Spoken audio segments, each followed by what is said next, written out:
All right, welcome back, everybody, to Chicago Couch Scouts. Today is a special episode. Gonna go through some MLB draft.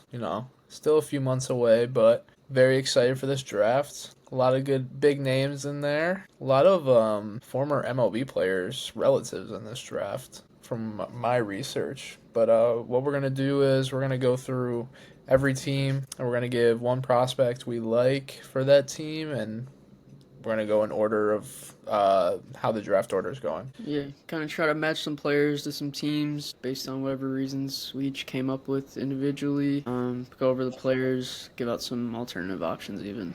Yeah. Kick it off with the Nats. I personally went with Ethan Holiday here. Okay. I think he's a very high potential guy.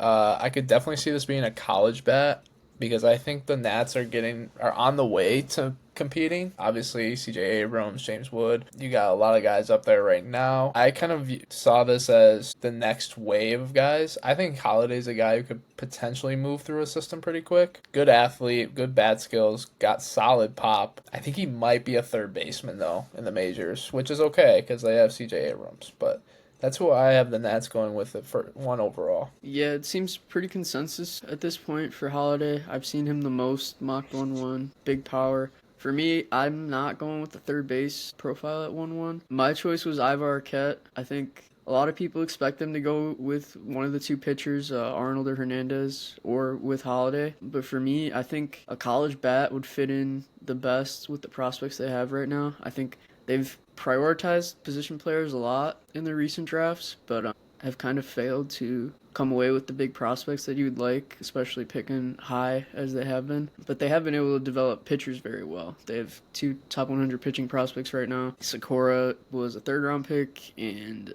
Susana was acquired in the Soto trade. So, and obviously Mackenzie Gore there too, and some other underrated arms. I'm more confident in their ability to put together a quality rotation. So I'm just going with what I see as the best combination between like a safe bat that's going to move quickly and like extreme upside. I mean, 6'5", playing shortstop right now, might have to kick to second, but I think it's a plus hit tool. I think there's a lot of upside with the power. People probably wouldn't give it plus right now, but at 6'5" and as skinny as he is, like, I think he has the chance to develop. I think Ivar Arquette has one of the higher ceilings in this class, if not the highest, and a very nice floor as well.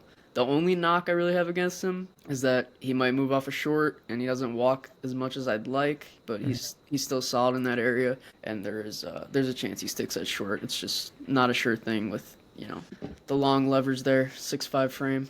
So, I mean, I think he could potentially move the third as well. He's got the Third or arm, second. obviously, but at 6'5", it's just weird seeing a 6'5" second baseman. Yeah. Yeah, I think you're drafting the bat though. But Yeah. yeah, he's probably my number one player in the class, so I gotta go with it. I think you're picking 1-1, there's no consensus. Just go for the best combination of, who's gonna be a big leaguer for you and who has the most upside. I think that's Iva. Yeah. Moving on to two with the Angels. This was kind of a toss-up for me. I think Arnold and Hernandez are probably the two best arms in the draft. I went with Arnold here because I think Yeah, so did I. Just get that out of the way. So yeah, we're in agreement. I think they desperately need arms in their organization. I was kind of just glancing at their top 30 on Pipeline. Not many arms there. I mean, that I think pop out.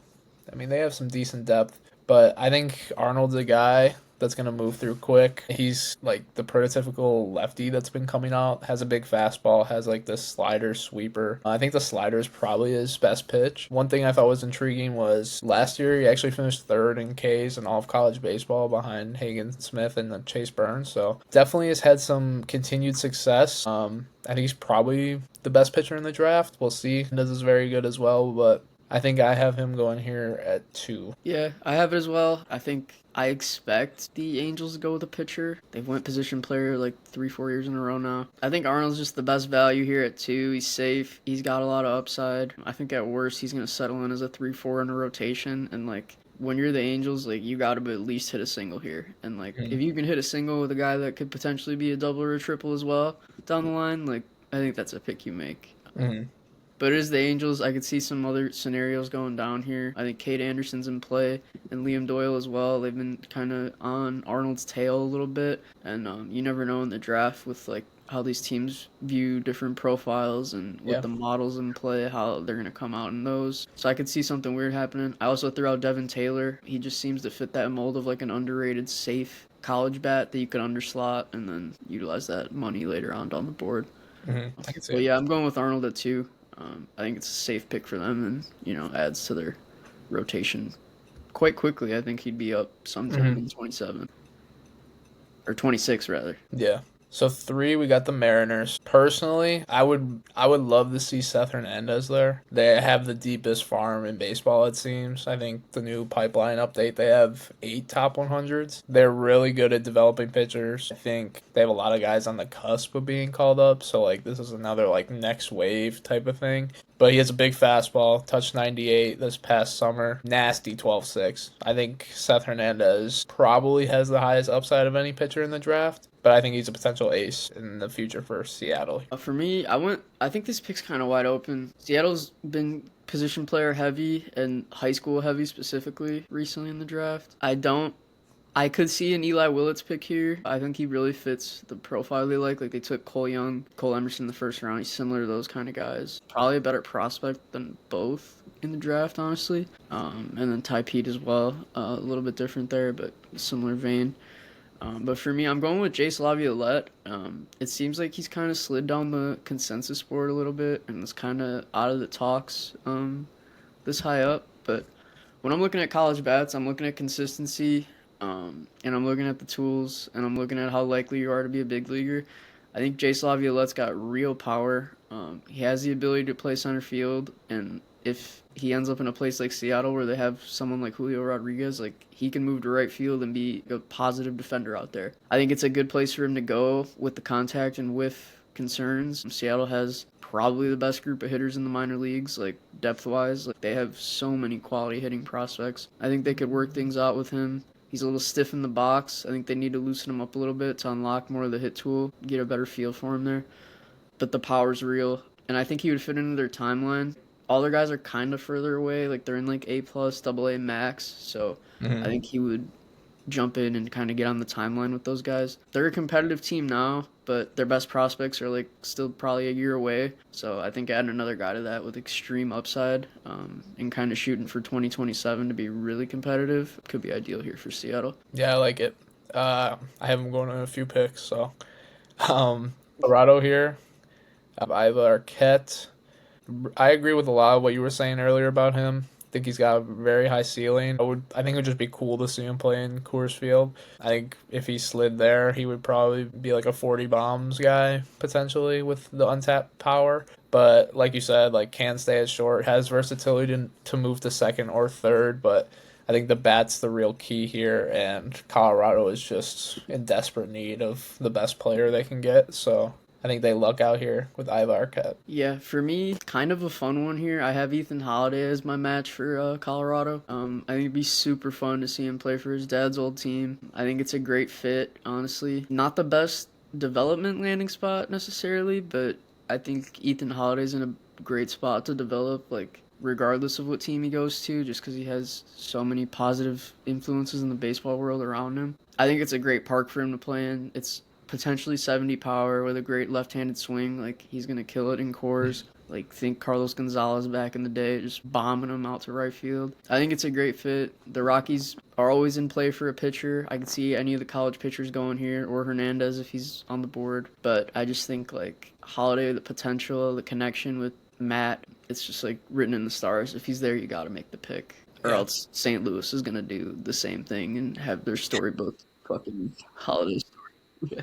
Your dad played in back to back? Yeah, so now talking St. Louis, I actually have Chase Laviolette. Just looking at their top 30, looking through their organizational depth, I feel like they needed a college bat in there. I mean, they're one of the hottest teams in baseball right now. A lot of their bats are catchers from the looks of it. Obviously, they took Weatherholt in the first round last year, but I think this guy has huge power potential. Gonna stick in a corner, but he's gonna play. He's gonna move through the system quick. He's going to play a solid defense, and he just seems like a very Cardinals pick to me when I was looking through this. All right. Yeah, for me with St. Louis, I had him going with Eli Willits. I think they kind of developed these like contact approach bats, like gap hitters the best. A lot of success there. Tommy Edman, Brendan Donovan, others. Weatherholt last year kind of fits that bill, even though he's kind of unlocked more of that power. But I think it's a great landing spot for him.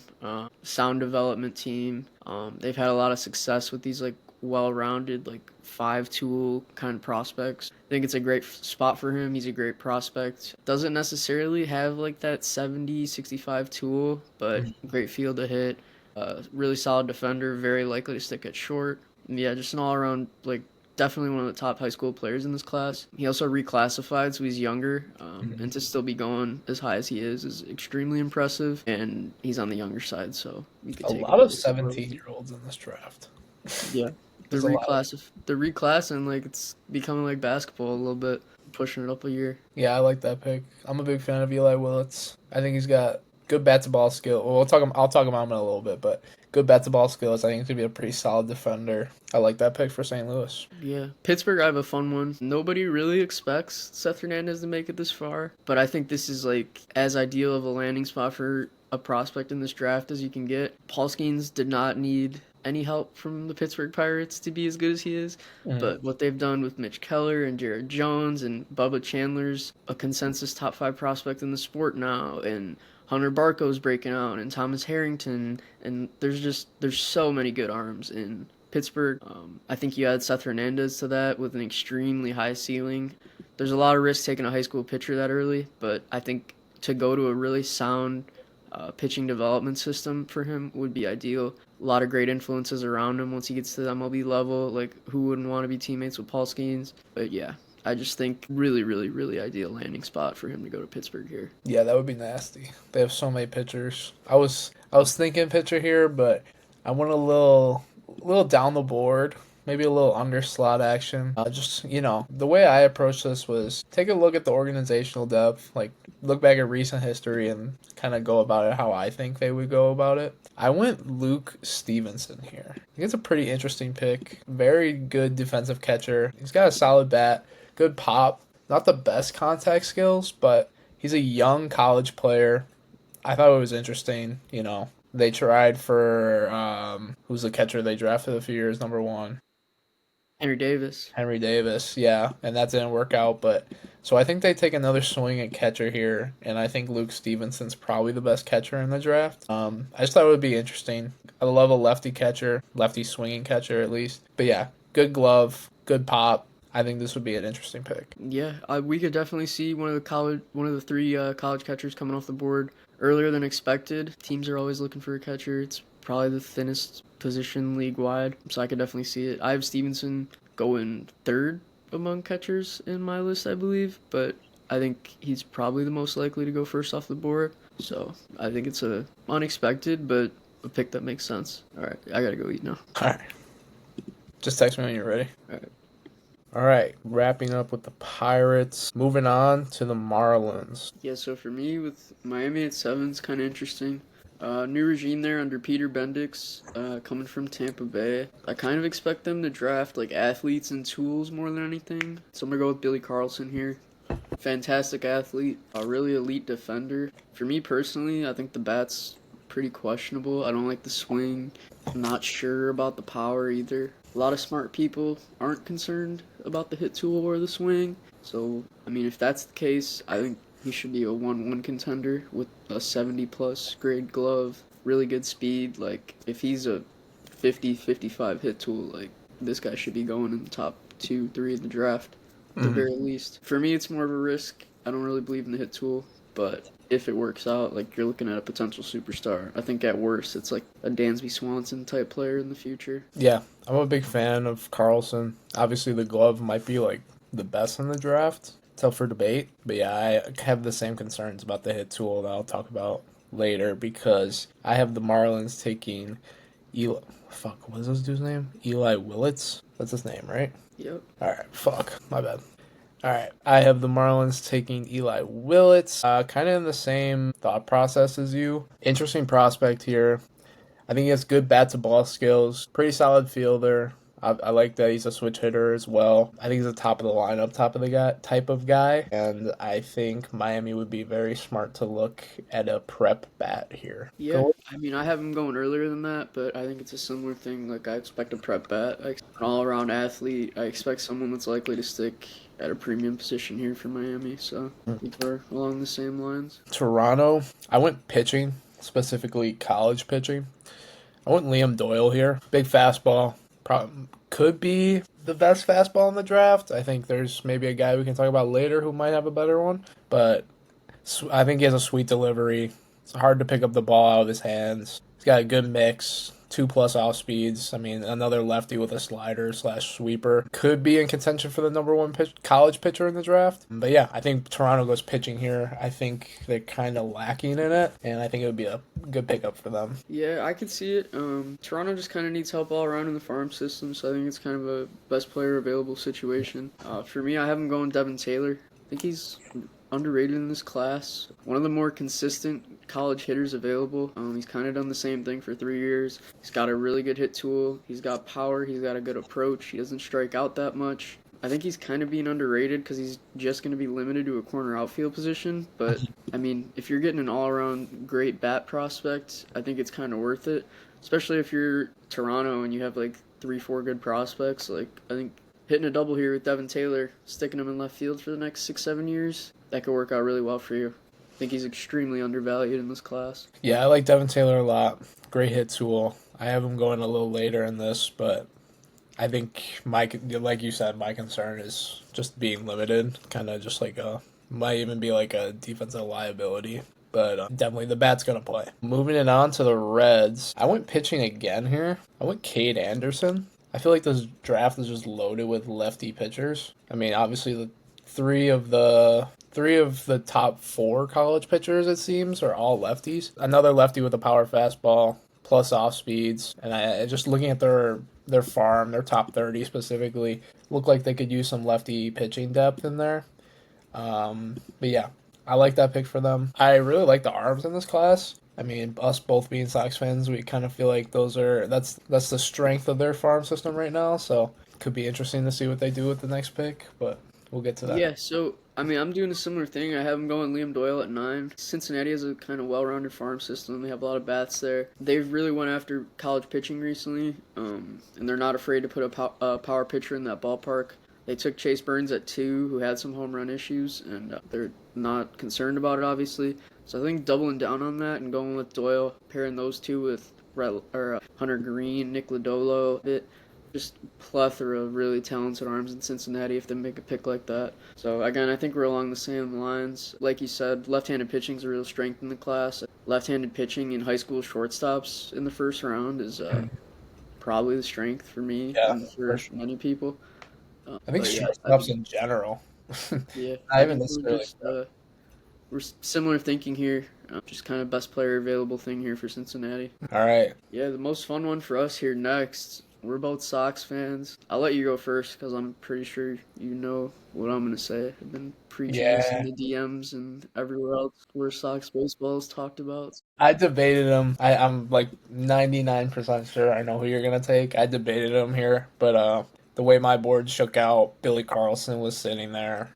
I had to take him. I kind of touched on it earlier. He might be the best defensive player in the draft. Great glove. Like you said, there's some swing concerns, but if they're able to develop it, like you said, he could be in contention for a 1-1 type pick. I just don't think this is something you pass on. Yeah, I mean, I can see it. I think BA mocked Carlson to us in the most recent one. I don't think that's what the White Sox should do. I compared it to Connor Griffin last year, which I didn't want them to do, and they ended up not doing. I'm not in the business of the White Sox taking project bats with their first pick. I don't think they should be confident that they could develop it because they haven't proven that at all. So even though Billy Carlson has quite a bit more upside, I think I would take who I'm going to take here, JoJo Parker, regardless. I think he fits what the White Sox want to do best. It's a potential 70 hit. I think him and Kaysen Cunningham are probably the 2 best hit tools in this class. It fits what they've wanted to do under Chris Getz. He might have to move off a shortstop, but I think that's okay. Like, if you get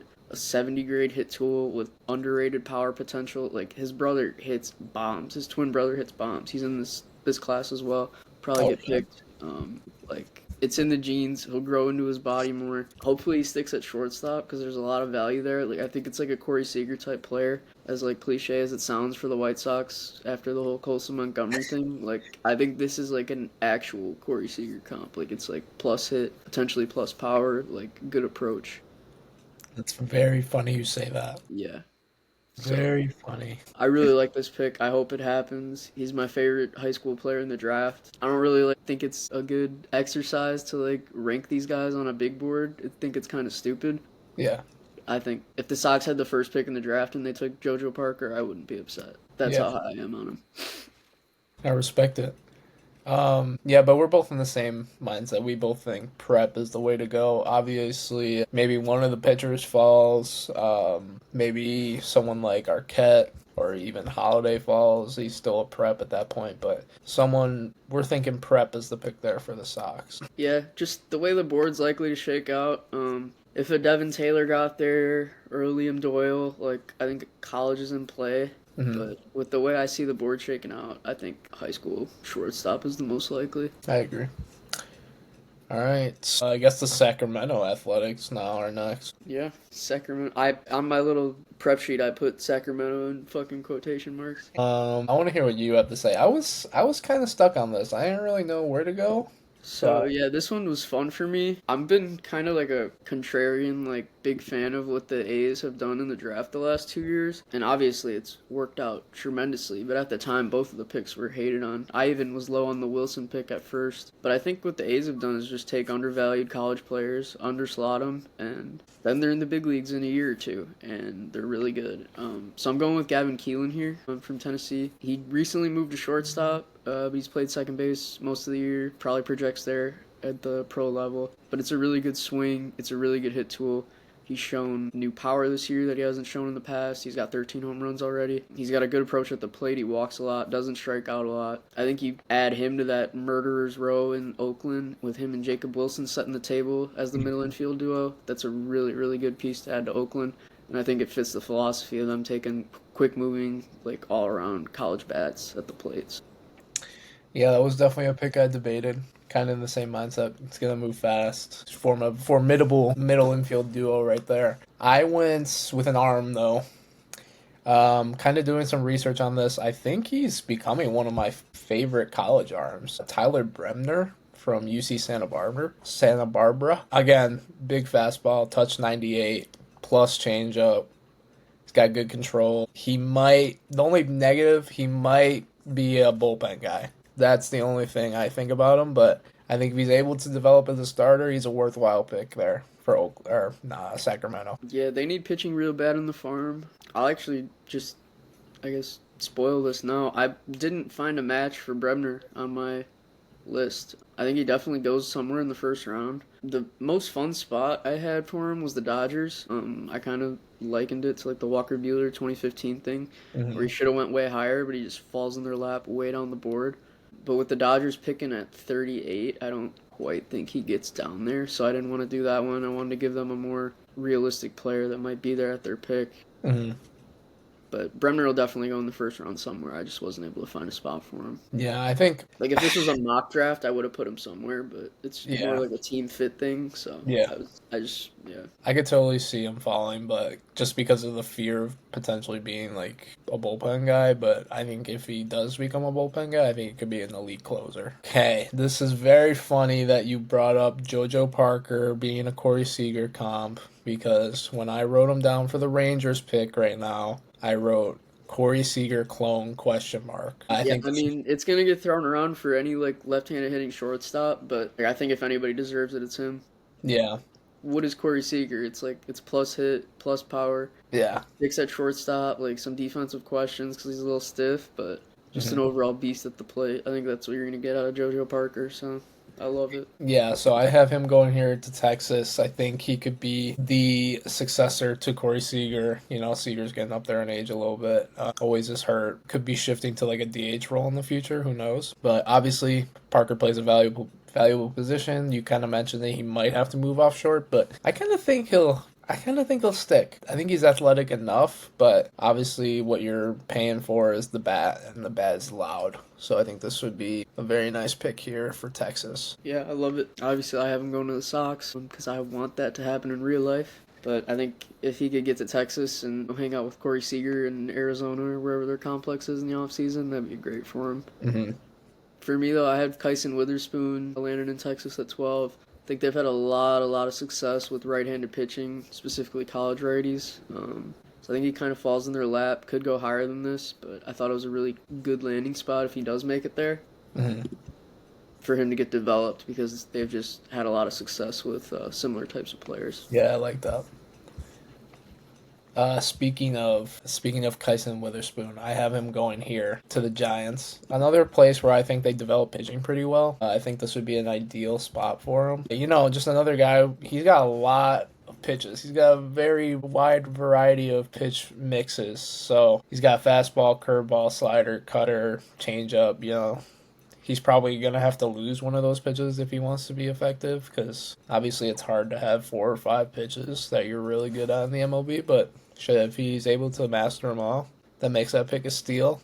But he's a good athlete, is what I wrote. Lots of swings and misses. I think I could see him going higher than this. I kind of was like trying to find a spot for him to go, but there's just so many good pitchers that, I mean, he's also a young college dude, too. Everyone has a power fastball these days. Mid-90s, hits 99. Like, so many good pitchers in this class, so it was hard to see him fall this far, but had to do it eventually. Yeah, some of the best pitching minds in baseball coming from San Francisco with Bannister, Andrew Bailey. So, yeah, really good landing spot for him. They've had a lot of success. For me, though, I have him going with Ike Irish. I think they've had a preference for left-handed hitters, specifically like power lefties. They also are not afraid to take a catcher high in the draft with, Joey Bart and Patrick Bailey both going with top 15 picks for them. Mm-hmm. So I think with Irish, you get the best of both worlds between the offensive type of players that they've liked to draft. He could be a catcher, power-hitting lefty catcher, or he could end up moving to right field and being a power-hitting outfielder. Yeah. With a really nice left-hand swing and a lot of size to hit for power in that ballpark. So I think it's kind of an ideal fit for them. Gives like a lot of traits that they've liked in the past, kind of coupled into one player. Yeah, I can see that for sure. I have no spoilers, but I have him going a little further down the board than that, but definitely in play. I could see that happening for sure. You make some great points, though. Rays here, I think it's pretty hard to predict what the Rays are gonna do because they're always. I went prep. I went Slater DeBrun, I think is his name. It's kind of on the smaller side, but I really like this swing. Good athlete, good hit tool. The power is probably not there.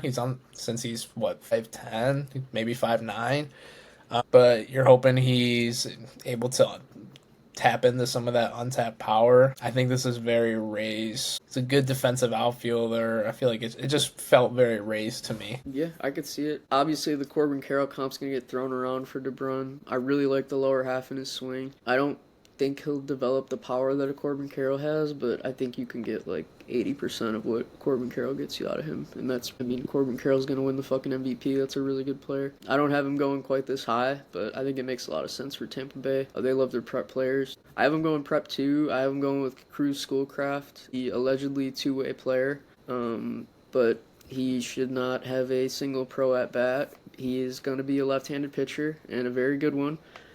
Kind of in the similar vein as Brendan McKay, former Rays first-round pick. Going to drop the bat and focus on pitching. But I think Schoolcraft's much better set up to succeed. Really, really big frame. Doesn't throw that hard for being as big as he is, so I think there's a lot of potential to add velo there. This should be a guy that's sitting in the high 90s at 6'8". So I really like it as a landing spot for him. Really raw prospect, but if you're going to be a raw prospect, you want to be in Tampa Bay or Milwaukee, so ideal fit here. Just the perfect team to swing on the really insane upside that he has. Yeah, also, I feel like every lefty has a nasty slider now. That was one thing I wrote for him in my my board. He's a little further down for me, but, power, he's going to grow into that frame. He's going to build out more. He's going to build up his velo, so I think that would be a very, very Rays type pick. All right, Boston. Give me a second. Hold on, I'm going to get something to drink, bro. I keep coughing. You're good. All right. Good? Ready for Boston? All right. The Boston Red Sox. I went Devin Taylor. kind of slipped a little bit on mine just because, like I mentioned earlier, potentially only a corner outfielder, so could hurt his stock a little bit, but maybe this could be a potential underslot. Not too sure on that, but obviously, like we said, the bat's great. It's got pop, it's loud, but I wrote iffy athlete, but the bat's going to play. Quick riser is what I wrote. Yeah, I think it's kind of similar to Brady Montgomery last year. I mean, he's not quite the athlete Montgomery is. Like, Montgomery's definitely much better set up to play the outfield than Taylor. But I think like, it's a similar thing where, like, the bat would be in consideration for, like, a top 3 pick if he played, like, a valuable position. I had Boston going a different direction. Seems like Breslow's pretty focused on building up the pitching side of the farm. A lot of really good position players there. Had him going with Cade Anderson. I think he pairs really nicely with the 2 pitchers they drafted last year, and Peyton Toll and Brandon Clark. I'm just adding a big lefty in there. I think could do really good for Boston. And yeah, just it seems like they're focused on building up the pitching side with a former pitcher coming in, and just being absolutely loaded at the MLB level and in the farm with position players. Strong pitching class, like really talented college pitcher slips down to him. And Yeah. that's another thing. They've kind of just had a tendency to take fallers. Like Marcelo Meyer wasn't expected to be at 4. Al Teal wasn't expected to be at 14. Braden Montgomery wasn't expected to be at 12. So Yeah. they just kind of take who falls into their lap and run all the way to the bank. Not a bad strategy to implement for sure. All right, Minnesota. Yeah, this is a fun one for me. I've kind of noticed like a trend with Minnesota developing these contact bats really nicely. So I have him going with Kason Cunningham. Kind of don't think he sticks at short. He's built like a NFL running back. I think second base is the spot for him. But I think it's a really elite hit tool. I think he's got potential for some power there. Hits the ball really hard. Kind of a line drive swing right now, but it's a really good swing. And I think you tweak the posture a little bit, change the launch angle, and he'll start hitting balls out of the park because he hits it really, really hard. Yeah. I think this is a really, really great player. One of my favorite landing spots for him to get developed too. Yeah, I took him a little later down the board. The size kind of threw me off for a little bit. Obviously, gonna slide in at second base. He's probably not playing anywhere else besides there. Just see how he builds out in the frame. It's kind of concerning, but I do like the pick. Obviously, the bat's great. So I went JB Middleton, pitcher from Southern Miss. I feel like just looking through it again, like their top 30 and their organization depth, I feel like they could use some more pitching. You know, just doing some research. Middleton looks like a Twins type pick. Maybe he's a little further down the board. Maybe they go under slot to load up on a high schooler later. Good fastball, so in mid 90s can like pretty much everyone else at this point can get up to 97, 98. Good slider, but what really impressed me with his changeup, I really like watching that. Good movement on that. He's probably a middle of the rotation guy in the future, but I do think he is an MLB player for sure. Yeah, he's not on my list, but I think college pitching is definitely possible for them. Farm's a little position player heavy, so I can see it. The Cubs. Yeah, so for me with the Cubs, I think this regime has taken a couple college pitchers in the past. So I'm going with the big 6'6" righty, Riley Quick. Interesting player with the fastball slider combo. Cubs are really position player heavy, like I said, so I think it's a good fit there. Similar vibes to a Cade Horton a little bit. I think he fits in well. And the hitting crop, like I think this is where the drop off starts a little bit too. So I think this is where you might want to snag the last couple really good college pitchers. Yeah, it's a fair assessment. I think I went a little different route. I actually went prep bat. I went Xavier Neans here. I think that would be an interesting get. I think we've kind of talked about it offline, but we both kind of think he's athletic enough to play a corner outfield spot. He's got the arm. He's got Yeah, I think like playing right field's the most obvious thing for him. yeah, His hands are brutal, but like he's a pretty good athlete and he's got a rocket arm. yeah. And I mean the swings, the power is the main thing. He's going to hit 35 home runs, 40 home runs if he reaches his potential. The swing is very similar to Bryce Harper. So, I mean, I think you're getting like if he fills out and he's reaching his potential, I think it's probably the closest thing to a batter you can get to Bryce Harper. So I think that'd be an interesting pick for the Cubs. Yeah, I have a really fun landing spot for Nans coming up. Really love him. Just hard to find a spot for him. Arizona, I went Cruz Schoolcraft. You brought him up earlier. Huge frame, 6'8", like nasty slider. I was watching it a little bit. Very, very interesting slider.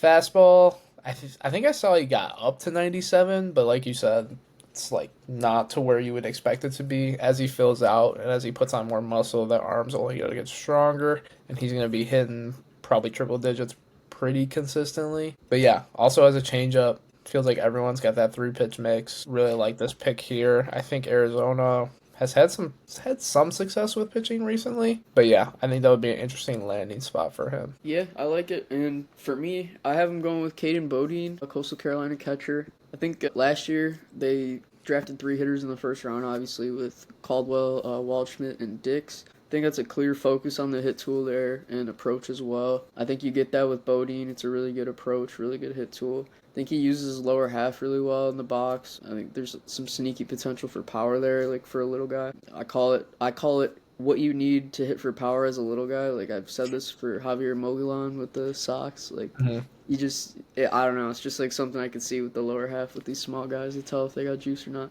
Bodine has it. Arizona really weak at catcher organizationally. Gabriel Moreno hasn't been the best. They drafted Ivan Luciano in the fourth round last year. That has not looked great so far. He has not hit anything at all in his first year of pro ball. So I think you add like a really safe catcher here in Bodine at the end of middle of the first round, and there's some sneaky upside too. Like this could be a 15 home run bat that hits 280 and walks. So Yeah, I like it a I lot. like it. I like that. Going with the underperforming Baltimore Orioles here. Yeah, let me go first here. I got Mike Elias stacking up the impact white boy bats like Infinity Stones. He's going with Xavier Nains here. So, yeah, it makes too much sense. You add him to Holiday and Rutschman and Henderson and Kerstad and Kobe Mayo, and he's just like a clone. It's a perfect fit for him to get developed. Like, I love it. It's just when I got to this pick and I realized I had him going to Miami at first and then I changed it.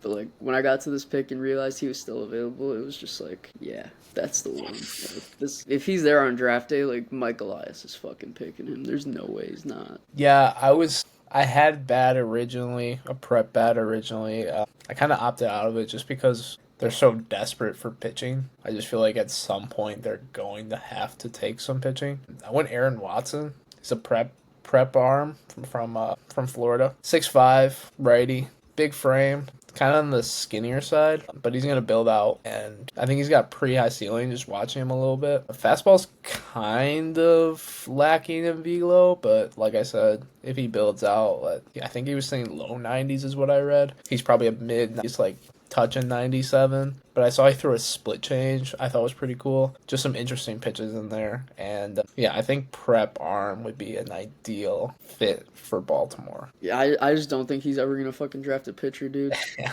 Especially when there's a glorious white boy impact bat. It's like he's got a fetish for them, dude. Like, I know. You got to. They're I so. forgot about Vance Honeycutt too. They fucking drafted Vance Yeah. Honeycutt, and they drafted like 2 other white position players in the first 2 rounds. Like it's Take Cam ridiculous. Canarella in the first round. It's ridiculous. Mike Elias, you have a problem. Trade for a pitcher, you fucking pussy. Keeping it going, Milwaukee. I went Gavin Killen. You had him going a little earlier. I think he's a fast riser. Seems very Milwaukee, just like a smart move. Catch him while he's falling. Definitely going to stick at second, but the bat plays. Decent athlete. Fast mover is what I wrote. I think he could probably be on the team at some point next year. But yeah, the power is lacking, but the hit tool is great.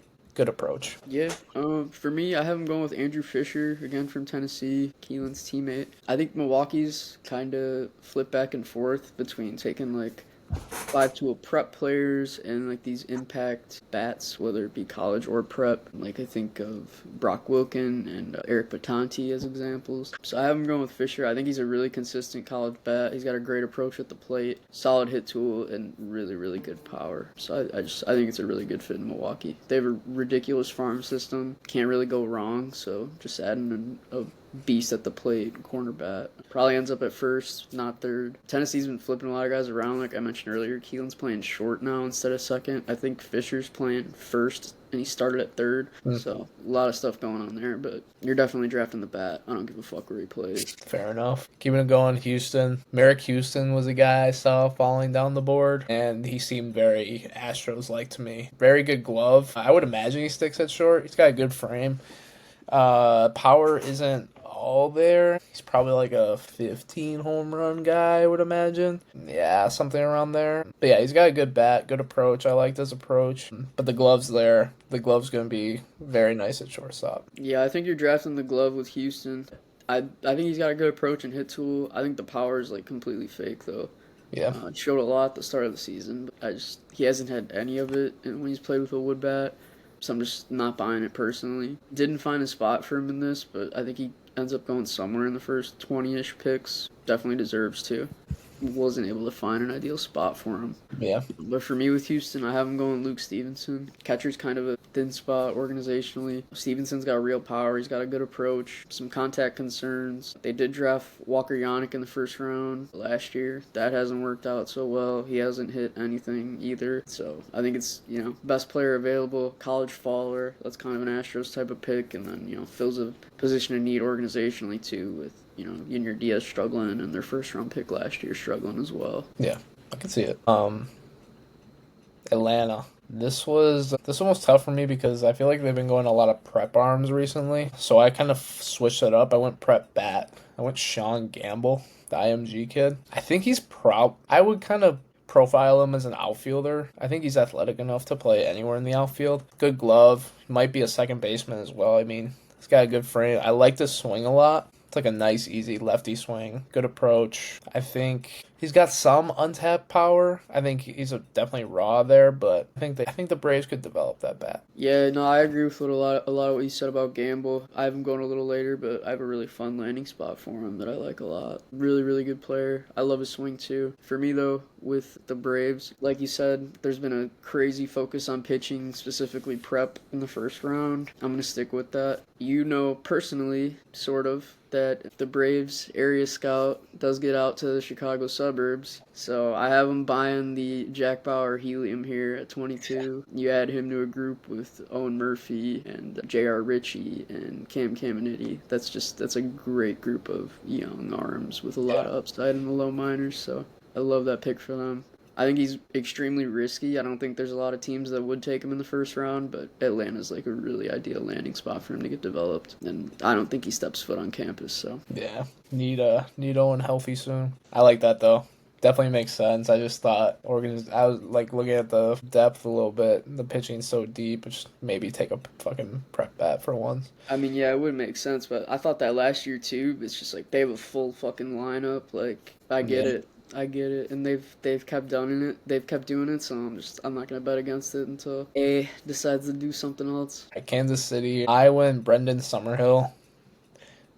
Big frame, like his hit tool. He's probably a corner outfielder, but I think he's a quick mover through the system. I like his swing as well. Nice, easy lefty swing, good approach, good enough athlete to be a solid defender in the MLB. Yeah, for me with Kansas City, it was kind of tough. Weird prospect pool. They got like 2 catchers and Cags at the top, and then a bunch of pitchers like mixed in there.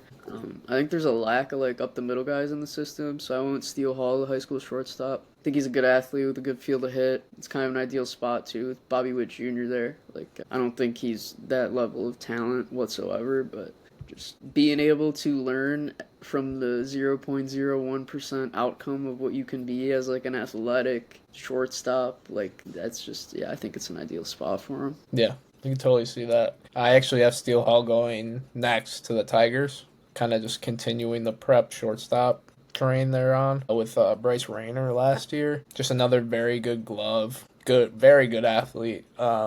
The bat definitely needs to be developed, but I think that was kind of the questions with Rayner, and it seems like he's having a pretty good year so far. But yeah, definitely one of the better athletes in the draft, especially on the prep side. Yeah, so this is where I have Sean Gamble going, actually. Detroit has just killed at taking these left-handed hitters with great swings in the draft, and like Maybe not Rayner, but I haven't checked those numbers too much. But Max Clark and McGonigal, just phenomenal approaches and swings. I think Gamble fits in perfectly with that. He's got versatility on defense. He's got a great swing. It's hard to tell with the high school guys, but it looks like he has a great approach at the plate. I think he fits in really, really well with what Detroit has done in the past, and in that group with Clark and McGonigal and Rayner, like he'd be the perfect like piece to add to that core that they're building up. Yeah, they're building a really nice farm. Yeah, they're one of the best teams in baseball. They got those three guys that I just talked about. They got some power hitting prospects as well. And you got Sean Gamble. That's really nice. Javi Baez is batting 300 again. Electric. 2 home runs tonight and a walk-off. I don't know why they throw him strikes. Like just throw a fucking slider in the other box. He's gonna swing. His on-base percentage is 40 points higher than his batting. You got hit by a pitch 8 times in April. No, that's not true. San Diego here. I went Kason Cunningham, kind of stopping the fall of him. Like I said, the size kind of threw me off. I feel like they do well with prep bats. Another swing I really like. The hit tool is very good. Good glove as well. The power, I mean, I don't see that many like home runs in his future, but he does barrel up a lot of balls, so could potentially end up as like a 15 home run guy. I think he's more of a top of the lineup guy that's gonna hit like 320. For me, it's Slater DeBrun here for San Diego. Same vein as like the Dylan Head pick they made a couple years ago. He's obviously traded, but I think it's a really good pick. Great athlete, great runner, great hit tool. A lot of things that San Diego's liked in the past. Left-handed hitter. They draft high a lot. Mm-hmm. Yeah, it made a lot of sense for me here at pick 25. I think he should go somewhere in the first round, and it's a great landing spot for him. Yeah, I like that. Going back to what I said about Boyle being potentially the best fastball in the draft, this guy, you already took him, is probably the second most argued for best fastball. I'm thinking Jack Bauer to the Phillies here. I feel like they need more pitching depth in their org. I think he's a very high potential, big lefty. He was topped out at like 102 this spring. But yeah, I think this is probably a position in an area of need for the Phillies organization. He's got solid secondary pitches, but you're obviously just drafting him for that fastball and hoping he's just like a power lefty. It's another prep bat for me for Philly. I think they've done that a lot lately. I'm going Gavin Fiend. Kind of reminds me of the Aiden Miller pick, where it's like a really, really good bat, but I just kind of don't like his swing. It's too much arms for me with Fiend. I think like it looks like Mike Trout, but like Mike Trout is so unique in being able to master like wrapping his bat and still being able to be on time and make good contacts. I'm a little worried about that, but if anybody's going to develop it, it's Philadelphia, who's had a lot of success with high school hitters recently. I thought the Dante Nori pick was super fucking weird last year, but they turned around and got Burkholder in the second round, just treating him like he's their first round pick because he's a beast. I think just add to the list of prep bats. Really good landing spot. Fits what they'd like to do in the past. And Philly's got a nice little org too. A lot of prep bats, like you said, but I could totally see that being the pick too. I mean, it's so hard to predict what's actually going to happen with all the bonus pool and trying to figure that out as well. But it's going on to the Guardians. This is a team I think they could probably use some more prep bats. Josh Hammond is who I'm going with here. Big arm third baseman. I think he's got power to all fields. I'm really, really like the power tool here. I think it's raw, but I think there's a 30 home run guy in there somewhere. Good athlete. I saw that he is a pitcher as well. He's like topping at 96 on his fastball with a good changeup. So I thought that was pretty cool. But yeah, I'm going Josh Hammond, prep third baseman here for the Guardians. For me, it's Ethan Conrad. I think Cleveland's kind of prioritized like left-handed hitters and switch hitters in the past. Kind of slipping due to injury. I think he's like a potential top 10, 15 pick without it. It's a real power speed combo. Great approach, great swing. Some people have hit tool questions, but I think he's been pretty consistent all throughout college. Risen up different levels of competition and been pretty consistent with the bats. Cleveland doesn't really have like a set profile that they like to draft besides like, just prioritizing lefty and switch over right-handed bats.